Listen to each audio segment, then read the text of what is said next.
Clijsters, for me, top 10 players of all time. I get maybe her rap sheet is not as long as others. But she had a lot of finals. A lot of finals that she could have won, but thanks to Justine Henin, she did not. Yeah, I'm going to put Clijsters in the top 10 of all time.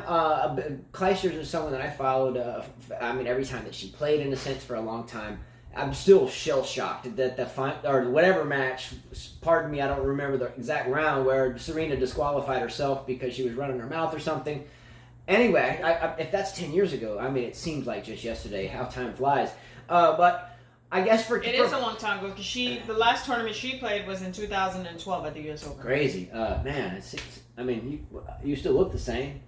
No, I don't. Muy bonita mamacita. Muy bonita mamacita, still holding it down. I definitely don't look the same. Shoot.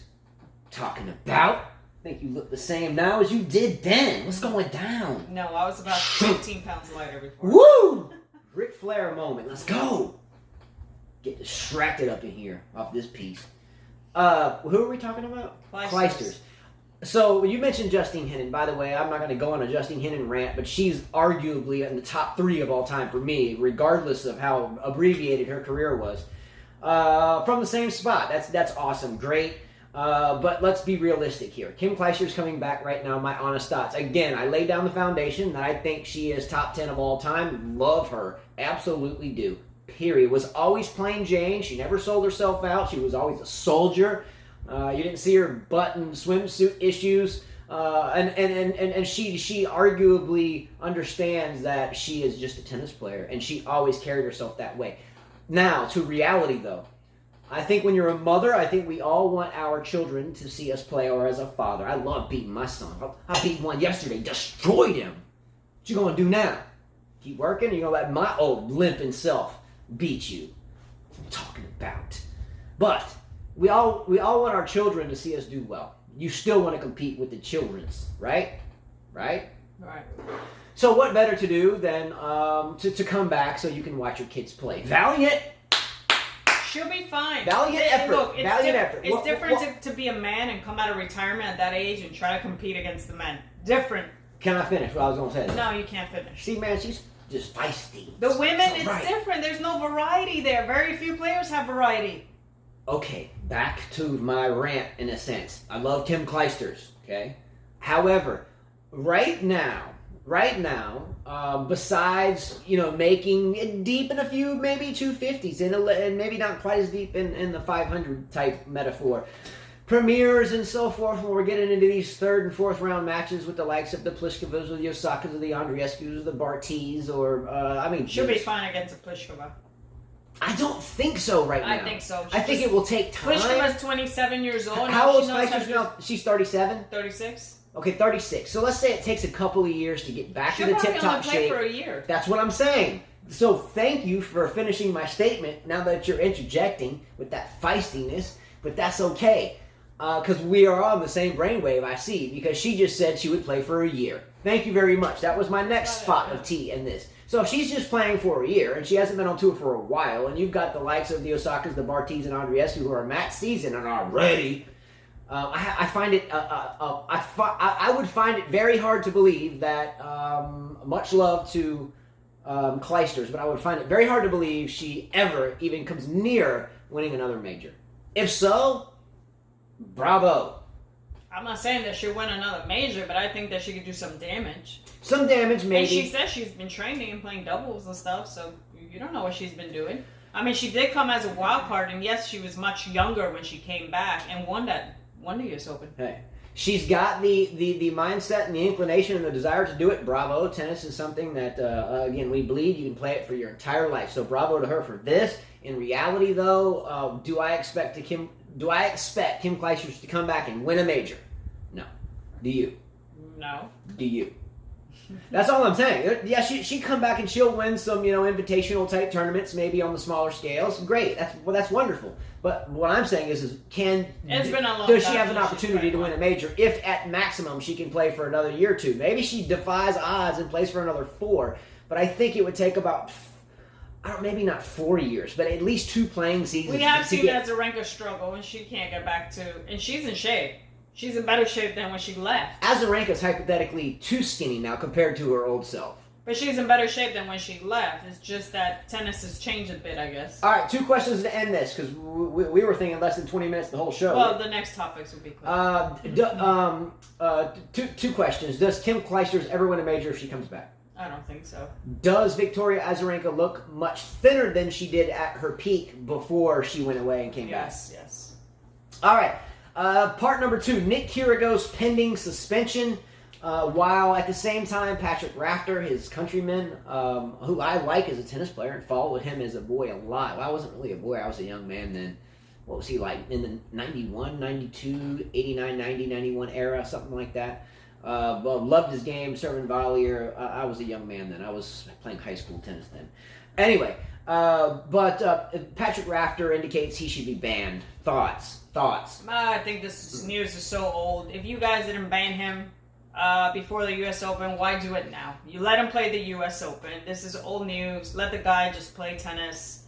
I mean, this is like punishing someone what they did 2 years ago. This is not murder that we're talking about. Well, he did his recent antics not 2 years ago, but more like but you know what 2 I or mean. 3 weeks ago. If you're gonna do it in sports, you're gonna punish them there now. I mean, it's not like he went and assaulted someone or harassed someone or. I mean, it should have been done there. He paid the prize money. I think it's just ridiculous. Something to keep talking about. It gets super old, in my opinion.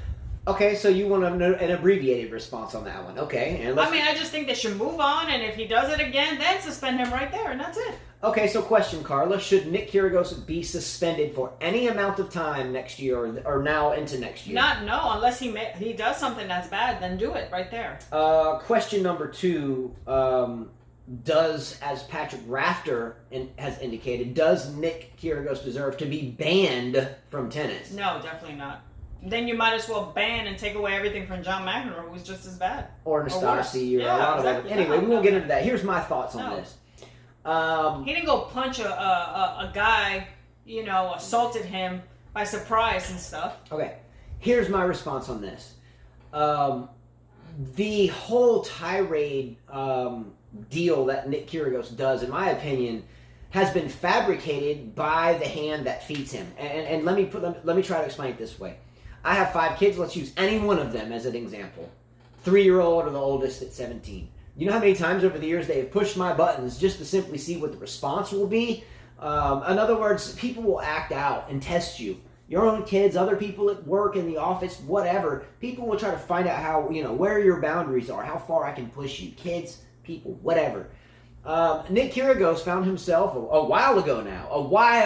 He's been around for a while now, right? He's been out for a while. He's weathered the whole next gen cheesiness, right? So he comes out and he threw little antics. Unpunished, people lapped it up. People liked his style, his haircut, his Jordans he wore out on the court, his basketball jerseys. It sold like NBA or NFL dancing in the end zone type stuff. It sold. It's tennis. It's on the cusp in a way. In the U.S. especially, but in a global audience, it's ebbed and flows. People think that people watching tennis and it's ebbed and flows in the years. Look at Major League Baseball right now. No one even watches them, right? I do. I'm a big baseball fan. San Francisco Giants, let's get down. However, it wasn't in the early 90s, as I remember, that baseball went through a non-popular time. And then they create something and it makes it popular. Change home run derby or whatever it is. NFL goes through its ebbs and flows. And okay, now we're going to have end zone dances. Let's let that happen. Let's go screw the goalpost after I make a touchdown. Who needs it? Why would you want to screw a goalpost? But nonetheless, it sells tickets. Am I right? Okay? I mean, you score a touchdown in football, you line up like bowling pins, and I bowl you over, and everybody falls down. It's a freaking circus act. Surely half the guys that do it thinks it's cheesy, too. I mean, geez, they're big burly dudes that'll snatch your face off. But it sells. So I think a lot of them scheme because they know they're going to get a picture on the internet or an endorsement for doing so. So here Nick Kyrgios is, sorry on that rant, but gets into the same type of NBA basketball or NFL mindset would be flashy, pizzazz. And you know what? Oh, it sold, so the tournament organizers and the sponsors kind of turn their head a little bit. But wait a minute, now we're selling more tickets and this guy isn't even winning, so now the tirades get worse. It's okay, we're turning. Now more tickets get sold. But what I'm saying, there never was a punishment right then and there, like you said. Look, if my 3-year-old came up to me and smacked me in the face with a broomstick, I'd be like, what? Get back! You're done! But Nick Kyrgios smacked the whole audience in the face with an ejaculating bottle, and everybody just laps up and buys more tickets. He should. Yeah, you punish the person right there and then. I mean, get done with it. Don't let him slip with it and just go and then continue. Yeah. That's it. The ban, the suspension is done. It passed. It should have been done right there and then. They wanted to suspend him, do it at the U.S. Open. The tirade started as a kid, and he let it grow into his brand. And we lap up the brand, and now you want to suspend him? I think you need to say, hold on, pause, time out. Next time that you do this, you're done. You're done from the game. That's it. And just leave it at that and back that up. I think you would see it change. However, I think that everyone in the billionaire category of making these majors occur cannot afford to be without him. And that's why he does it, and that's why he's not suspended yet. However, you created it. Yeah. You lap the tickets up, you buy them, and now you want to suspend them? I think that's a pot calling the kettle black. Look, even Roger Federer has him at the Laver Cup. What does that tell you? What does that tell you? He sells. All right, anyway, I think it's preposterous that he should be suspended. I think it's preposterous that he should be banned. I think there should be a rule set in place, and behind closed doors, the audience, the masses don't need to know about it. It's been allowed, and it's gotten worse because it's been allowed. It makes you millions now. You don't want to lose it entirely because you love those millions. But you better find a fine line where suspension is a suspension or it's okay. And then etch that in stone, and then that's it. Otherwise, stop talking about it because you've enabled it. Mm-hmm. Anyway.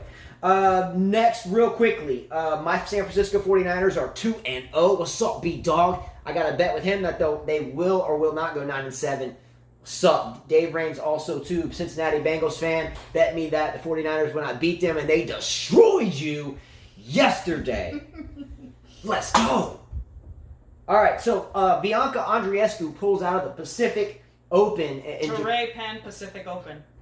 Does she really have an injury, or is this just more good time management with her body? That, as we know, she's not the most marathon runner type build. So is this good management, and this is just a good way to not lose sponsors? We've talked about this. They make agreements. They need to show up because that's how they sell tickets. However, there's a loophole if you have an injury. Is she injured again? Honestly. No, she's not. Or is she just saying, okay, I want to win another major, and I'm going to do it in Australia, and it's on a hard court too, and if I don't get some rest, then I'm not going to have a shot. I agree with what she's doing. If you're a smart player and you want to have longevity in this game, and especially if you want a Grand Slam and you want 2 big tournaments, I think that you should pick the right ones. There's no need for her to play. I mean, you've got players like Osaka, Stevens, Martic, Kasatkina, Keys, Kerber, Bertens playing this tournament. I mean, we know Osaka hasn't won a title all year, so she needs the points. And and these other players, I get their Stevens has had a bad year. They need the money. They need the match practice. Kasatkina, bad year. The coaches need the exposure. Even the coaches need the exposure at some of these tournaments. Kerber, bad year. Again, Andreescu just put 3.58 million in the bank. Yeah, she is smart. I don't think she has an injury. I don't think it's just a way of them saying, hey, they don't want to get penalized for not being able to play this tournament. So I think it's smart for her. I don't think she has a leg injury. On a scale of 1 to 10. Maybe she's tired. On a scale of 1 to 10, when we get into the Asian swing of the tennis tour, again, it starts in January at the Australian Open. Just before that exhibition's actually just after Christmas, right? Right even before the New Year, it kind of chimes in again. But just after the New Year, we got Brisbane and Melbourne, and anyway, and it rolls all the way through to the U.S. Open. The players need breaks at the end of the year. How, on a scale of 1 to 10, with that said, how exciting, no disrespect to Asia, that's just where it is, how exciting is the Asian swing at the end of the year? I was watching one tournament. I couldn't tell you what the girls' names was, but there was no one in the stand. Absolutely no one in the stand. It was just the coaches were even sitting inside the court on a chair because there was no one in the stand. So that shows you how much interest there is. I think there was also a tournament where it was delayed or rescheduled because of some protests, I think, in Hong Kong or something. I don't know. But it doesn't matter either way because the stands were empty where it wasn't. Pliskova just beat Martic at the Zhengzhou final. It might have been that tournament. There was no one sitting in the first few rounds in the stand, and I don't mean one soul was not sitting in the stand. Totally empty. How on a scale of 1 to 10, how exciting is the Asian swing at the end of the year? I just think it's for players. Is it a 1? A 1 is for players who had a bad year and they need to start racking up these points. Like now. And they got sponsors and they got to work because, hey, you got to pay a coach, you got to pay a a trainer. You got to pay a psychologist. I don't know, whatever help you need. It takes money, right, to become a champion. It definitely takes money. Yeah. Moving forward, the Laver Cup begins on September the 20th and goes through September the 22nd. What is everyone's overall interest? Are you interested or not? We may not be interested, but a lot of you guys are interested. You got Team Europe, which is Nadal, Federer, Thiem, Zverev, Tsitsipas, Fognini. The alternate is Roberto Bautista Agut. Borg and Enquist are the coaches there. Thomas Enquist in there, huh? Let's go. He still looks the same, by the way. I wonder if anybody out there actually knows who he is. I don't know. He still looks the same. Yeah. Team World, Isner, Raonic, Kyrgios, Shapovalov, Jack Sock, Taylor Fritz, and the alternate, Jordan Thompson. Dang. With the McEnroe brothers as the coaches. I would tell you what. Maybe Team World needs to go call Serena. Maybe Andreescu. Who else can we add there? Man, because that's rough. That's kind of lopsided. Now look. That is worse than the other years. Repeat the world team. Isner. I just heard this. I didn't know. Who's had a horrible year. Okay, yeah. Raonic, who's been injured. Okay. Kyrgios, who we know is just there for entertainment. Okay. Shapovalov, who had at the end of the year. Jack Sock, who has no wins. Who? Taylor Fritz, who's just starting his tennis. tennis. And the alternate? Jordan Thompson. The stash man, right? Yeah. And then on the world, Djokovic. Oh, wait a minute. I heard Djokovic wasn't even invited to this. But why would he be invited to this? This is too much. You got Nadal, Federer doesn't know. Why wouldn't he be invited to it? These two invited guys can take out all these guys. He did it last year. Okay, here's. Because isn't he hurt? He's hurt, right? I'm not even going there on that topic. I just thought about that. I remember you mentioned that, and I remember I read something. Well, Rodrigo didn't like the terms that Federer gave him, so he didn't play for them. Anyway, I'm not even going in on that. I just thought about it. I agree with you. I read something the other day, and I told myself, dang, they didn't invite Djokovic. And look, I'm not even going there on what I want to say. But for not inviting him just shows kind of a little bit of pettiness, I think. Maybe Djokovic would have turned it down anyway, because gee whiz, at the current time, the teams are so lopsided, it's ridiculous. First of all, but you should still invite the guy. He is like on your nips and tails of majors, and he's like, if he wasn't there, I didn't even know that. I wish I would have read that. Yeah, I don't think he was invited. Maybe I have wrong, and I'm gonna get my head chewed off on that. But can someone tell us? Because I didn't know that. I didn't see that anywhere. I'm gonna put it this way: if that's true, and maybe I shot from the hip, and maybe I'm spreading fake news, but I want to tell you that I don't think that Djokovic was invited to that, and if not, that shows pettiness. Because right now, I think he kind of owns, in a sense, both Federer and Djokovic. Doesn't he have a winning? I mean, Federer and Nadal. He does have a winning. Does he have a winning record over both? Against both, yeah. So I think Djokovic would feed off of that, if not so. But maybe he's like, screw it, I didn't want to play anyway. Maybe, but that's not what I'm getting at. Those two lineups are preposterous. That's worse than last year. If you put the worst player on the... Man, you could put you got something? Thiem who could beat Isner, Raonic, Jack Sock, Taylor Fritz, Jordan Thompson, even Shapovalov. But if you plug those two players or both teams into a regular bracket, and it was actually like a tournament that actually means something or meant something outside of pictures. This was like a private school against a public school and a high school tennis team. This is like glamour shots. It's like, take pictures of us, please. We're gonna smile, laugh, and cut up on the sideline. You might get some Kyrgios funds. Or some Kyrgios antics. You're not going to get him disrespecting anybody because there's too much Federer and Laver involved, right? And he respects those guys too much. So it'll be some cool cutting up, though. I guarantee he'll be sitting in like the bench on the side going, "What's up with my Jordans? What's up?" That's how he'll be getting down. But you know what? Just that type of energy sells too. Am I right, Carla? Right. So he doesn't have to act up. He could just be sitting there with his pair of b-ball shoes on, taking selfies right during the Isner and Nadal match, talking about this match isn't even close, so I don't care anyway. Jack Sock playing Federer. Let's go! Come on, Jack Sock hasn't done anything this year. Can you imagine that? You go out to one match and why did they pick Jack Sock? You work your butt off to fly. Man, they should have asked Felix Auger-Aliassime to play on this instead of Jack Sock. Fly to I'm shocked by this. Fly to Switzerland, be dying to see these players play their best tennis, and you just so happen to go to Switzerland to see the Laver Cup. First match, you roll up on the set. What's up? Can't wait for this. Let's go. Jack Sock rolls out. Here comes Nadal. Boom. And if it's even close, Nadal could beat him righty. Yeah. Should have played him righty. Then you're like, geez, if this match is even close, I really know it's an exhibition because homeboy Jack Sock's so far out of shape. He looks like he needs to go eat some more beanie weenies. So you know what's going to happen there. And then your next match posts up, and it's Roger Federer against who? Isner or Shapovalov. No disrespect, but it's going to be crunch time. I would think. I mean, I'm guessing, but I don't know. It just seems a little cheesy to me. Mm-hmm. Boom. Who's interested? I don't know. If they didn't invite Djokovic to something that's cheesy anyway, then that just shows the pettiness of that tournament. Moving forward, the new Davis Cup format. The finals are upcoming. I'm a huge Davis Cup fan, have always been. My last name's Davis, no affiliation. But huge Davis Cup fan, and I do not look at flags that are flown. I like the crowd atmosphere at Davis Cup. The format changed to compete with things like the Laver Cup, something else that's been in the mix, the ATP End of the Year Team Cup or something like that. We haven't seen drop yet, but I can assure you it's coming because the Asian swing time of the year is a slow market, and where there's tennis fans, there's still a market. Hence why we have the Davis Cup, or hence why we have the Laver Cup, and now we have the Davis Cup new format, because we have a dead time of the year, as you just very truthfully stated.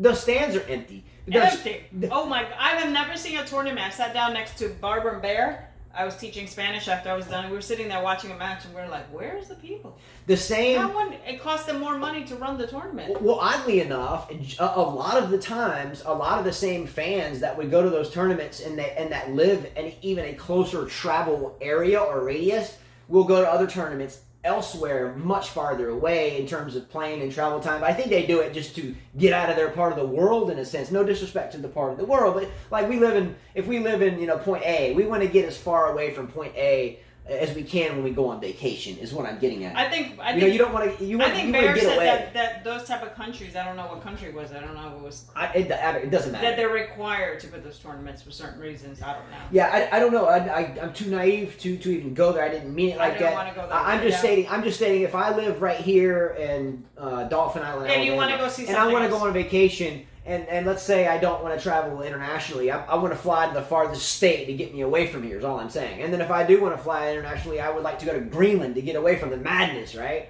I just want to go. So, sometimes people tend to travel farther just to get farther away. Well, there was not one soul there that traveled there, so. Anybody interested in the new Davis Cup format, talk about it in the comments. I am. If it's cheesy, I'm going to say it's cheesy. This is a new format. I haven't seen it yet, but I will be seeing it soon. Well, we have a few coach splits. We have Osaka who split with Jermaine Jenkins. Anyone shocked? I said this before the U.S. Open that she should fire him. She hasn't won a title yet. Osaka's going through coaches like what? Should never left the first guy. When it works, stick with that. And then Simona Halep goes back to Darren Cahill, which I thought, hey, that's good. Those two get along. They look like a couple sometimes, even though they're not. He's married. Yeah. But it works for them. Hold up on that one real quick. Back to Osaka. I knew about that, but I didn't think about it too much, so it kind of hit me. Again, I didn't see that one coming here. So my thoughts on that one is... It wasn't working with her. Yeah, it was not working. Yeah, he was just not that type of caliber coach. Yeah, it didn't... The USTA was going to hire him to run their program. Yeah. He's better off with that. You would see Osaka with the coach together. She was too much for him. Yeah, Osaka too was... much. Yes, exactly. And you don't think, hey, a young girl is too much for someone that they're senior... But it just seemed like that when that level was different. Yeah, the coach, and we coach and have coached for a long time. When you're on court with a student, I don't care if they're 10 years old or 20 years old, you are the boss. You are running it, and if they don't like it, there's the door. No, right? I don't mean that. No, but let me finish what I'm going to say if you don't mean that. If I'm on a court with a student and they are not doing what they got to do, putting 100% energy, boom, boom, boom, boom, then if they're not doing that, if the player isn't doing that, that tends to make the coach kind of roll back a little bit.